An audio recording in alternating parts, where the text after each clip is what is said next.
Hey everyone, welcome back. Hope you're having a fantastic day so far. So, Democrats and Republicans obviously don't agree on everything, but this one idea that is a massive Social Security increase for millions of Social Security beneficiaries, they are actually agreeing with. This is a bipartisan bill that is already passed in the House, but unfortunately, time is running out to get this onto President Biden's desk to be signed into law and to increase payments for millions of beneficiaries. We are going to be covering that once again in today's video, but before we go ahead and dive into it for today, if you would like to receive up to $9,000 in free stocks or $9,000 in free cash, in a pinned comment below, I will be leaving a link to Webull. All you have to do is once you click on that link is just sign up for a free account and then deposit at least 1 penny. At that point in time, Webull will be sending you 3 free stocks worth all the way up to $9,000.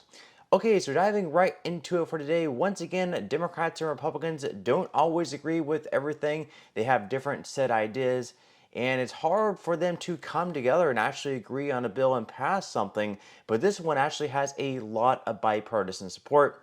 We have Democrats agreeing with it. We have Republicans agreeing with it. It's called the Social Security Fairness Act. And if this bill were to pass, we would have millions of Social Security beneficiaries, millions of former police officers, firefighters, teachers, and other public servants who, unfortunately, because they serve the public, whether they were a police officer, firefighter, working for the government, a teacher, because they are now receiving a pension, even if they also worked in the private sector and paid into Social Security all of these years, they are unfairly being penalized by having their Social Security benefits being paid out less than what they should be. So according to News Nation, the House recently passed a Social Security bill that would expand benefits for public sector workers and their families, but the Senate is running out of time to get it over the finish line.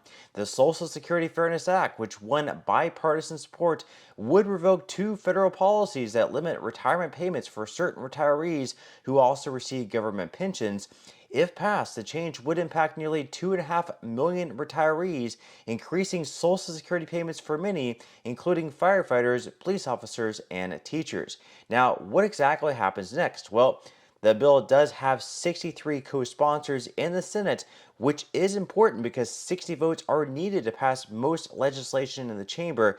If the Social Security Fairness Act does get over the finish line in the Senate, it would head to President Joe Biden's desk, where he would most likely sign it into law. The change would be effective for benefits payable after December of 2023. So in other words, all these benefits would be retroactive starting in January of 2024, which would mean for a lot of folks, if you're going to receive an increase in your payment of, let's say, like $500 per month, that would mean one lump sum payment of $6,000 plus an additional $500 per month in your check starting next year in January 2025.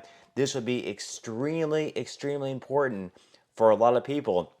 But this bill's fate is completely in Senate Majority Leader Chuck Schumer's hands. Up on the screen, you will see a contact page for him. I highly, highly suggest if you want this bill to pass, it may not guarantee that he will put the bill on the floor, but I would definitely put your contact information out there. Reach out to him, let him know just how important this bill is to you and your family. I would definitely suggest that. In the description box below, I will leave a link where you can click on that link and go to that page. But of course, here is one U.S. representative, a Republican, in Garrett Graves, saying just how important this bill is for a lot of folks who unfortunately have had their benefits unfairly reduced just because they also worked in the public sector. Watch. Thank you, Mr. Speaker. I want to thank Chairman Smith for the time. Mr. Speaker, I've listened to this debate and heard so many things that are simply misunderstandings or maybe just intentionally telling things that aren't true. My mom used to say when I was growing up, she would ask me, is it going to take an act of Congress for you to clean your room? She would say it all the time. Is it going to take an act of Congress for you to clean your room? And I don't know what she meant because I thought my room was pretty clean. But what she meant is that is it going to take the earth, wind, and stars all moving, mountains moving in order for you to act? Mr. Speaker, this has been 40 years. This has been 40 years of treating people differently, discriminating against a certain set of workers.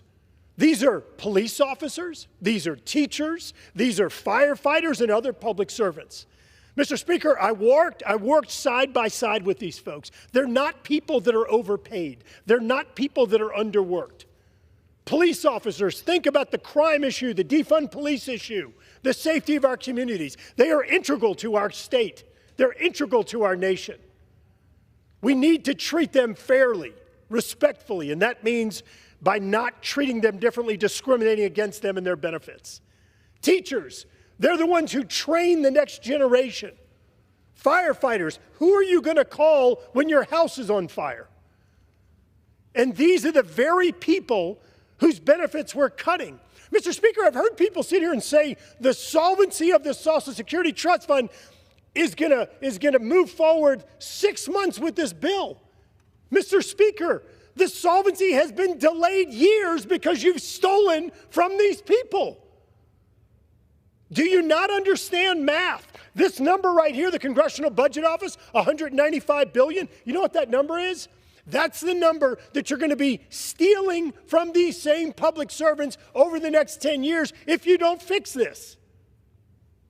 So we can sit here and we can talk about all these numbers and math. Here's the reality. You have stolen somewhere probably between $600 and $700 billion in Social Security benefits from police officers, teachers, firefighters, and other public servants. If you don't pass this, the Congressional Budget Office says you're going to steal another $195 billion. You know, an interesting nugget that was in the Congressional Budget Office's evaluation is they also said, if you actually pass this law, you're going to save money on your social welfare programs because you're going to lift people out of poverty and they'll no longer be dependent upon our social welfare programs. Mr. Speaker, we can't keep doing this. I heard people talking about penalizing people and taxes and all that stuff. Let me tell you what's happening. There is a group of people right now that effectively are paying a higher tax than anyone else. That's what's happening. And it is the reason why the Social Security Trust Fund is going to remain solvent for years longer. It's unfair. It's unjust. And I'm going to say it again. This is a community of people that cannot afford this.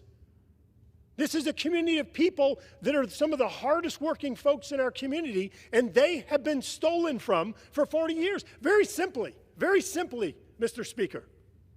Here's the scenario. Let's say that Chairman Smith and I were both security guards. We got paid the same amount of money over the same period of time. After 20 years, I say I'm out, and I go back and I help to raise family. Mr. Smith goes on, Chairman Smith goes on to become a sheriff's deputy, and he does it for 10 years. When he retires, when we retire on the same exact date, my Social Security benefits may be $1,500, $1,800 more. Why? Why? We paid the same amount, same period of time into the Social Security Trust Fund. Mr. Speaker, look, there are folks that have tried to throw up other legislation and say that these other alternatives are the right way to go. Mr. Speaker, there is one bill in this Congress that has a majority of Republicans and a majority of Democrats. I don't know the number right now. I know recently it was the most co-sponsored bill in all of Congress with over 12,000 bills introduced. The most co-sponsored bill. And you know what? We didn't go through the regular committee process. I do want to thank Chairman Smith for working with us. But you know what we did? We had a hearing in Louisiana. We had a hearing in Washington, D.C. We negotiated for months trying to get there, and we couldn't. But there's one package that has the support of the majority of Republicans, the majority of Democrats, and will fix this once and for all. How in the world we're trying to beat up on the bill that is the most co-sponsored bill in Congress? My friend Mr. Larson was talking about the divisiveness, the polarization. My gosh, we have finally come together on something. Let's pass this bill. Let's show America that we can do what's right and what's just. And let's make sure this bill gets through the Senate, gets to the president's desk, and it doesn't take another 40 years to do what's right. So again, leave your thoughts and comments below. Are you a fan of this bill? And again, if you are, I would definitely recommend reaching out to both Senate Majority Leader Chuck Schumer as well as Senate Minority Leader Mitch McConnell. Those two working together can definitely put this bill on the floor. And if they do, it definitely has the votes that it would need to pass in the Senate and then move on to Joe Biden's desk to be signed into law. But that's all we have for today's video. I certainly hope you enjoyed and found value out of it, and I will see you in the next one.